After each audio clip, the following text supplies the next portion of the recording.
All right, we have the Kansas City Chiefs at home against the Houston Texans.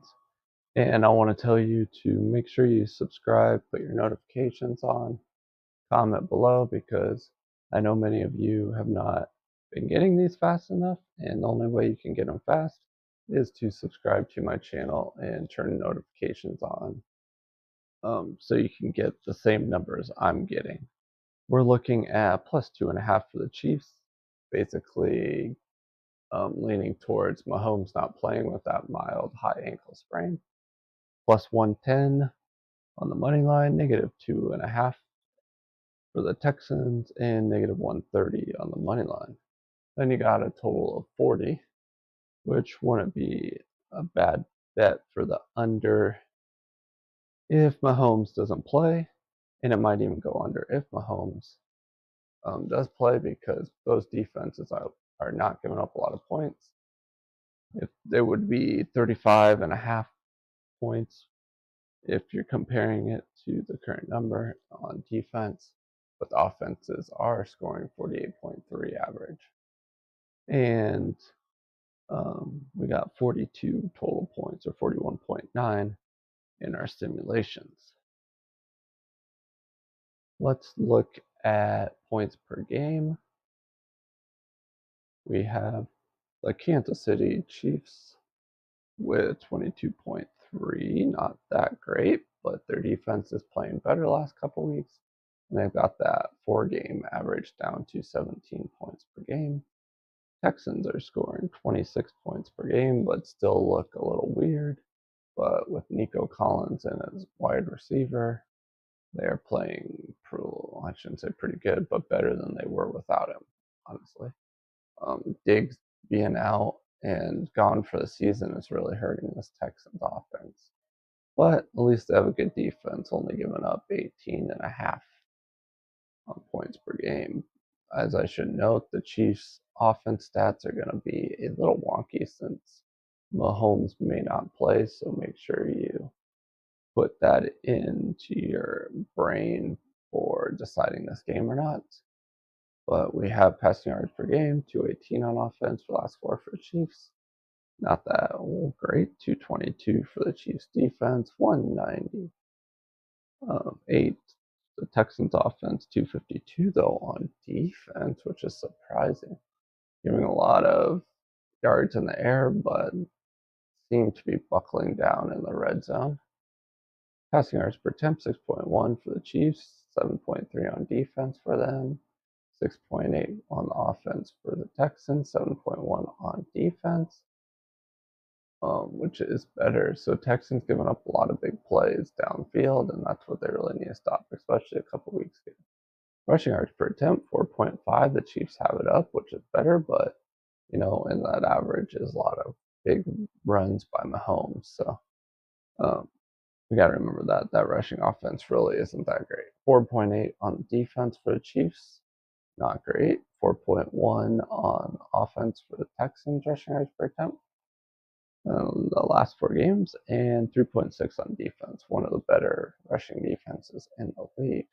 Points per play, 2.3 for the Chiefs on offense, but a whopping 3.0 on Chiefs defense, 2.5 for the Texans offense, 2.1 on defense. And the Chiefs could have easily given up more points last week, but they got lucky playing the Browns and Winston, who loves to turn the ball over. But let's look at total expected points, 6.7 for the Chiefs, offense, defense, special teams, that is, and 6.7 for the Texans.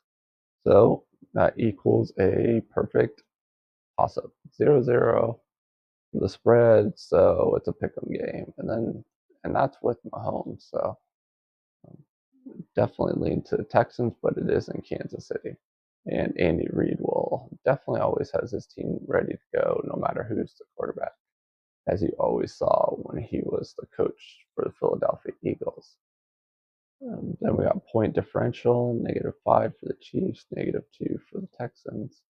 Leaves you at a -3 spread towards the Chiefs. And then we got For expected points only offense, 2.8, negative 2.8, leaning towards the Texans, and 8 for the Texans, or for the Chiefs, and negative 8 for the Texans, and that's for the defense.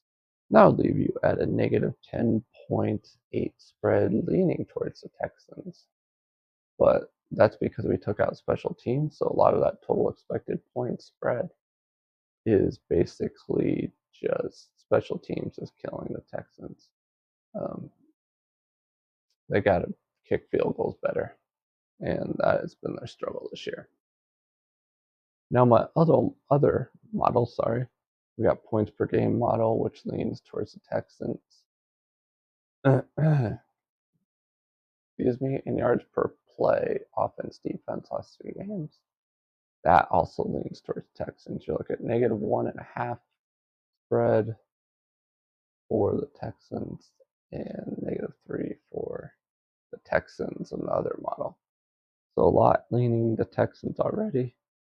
And then you take in that Mahomes might be out, and that would be a good bet, but you don't know if he's going to play or not. And that's the problem with making a bet right now on this game. Now let's scroll over here to game cards. We got the Chiefs and the Texans at a 50-50 split, just like the total expected points. So our simulations turned out basically the same. Then you got 42 total points for the game, but that's with Mahomes, so that could easily go under the 40 points that's currently at DraftKings right now. And then all our game cards are leaning towards the Texans, just besides passing yards and turnovers, total expected points, point differential.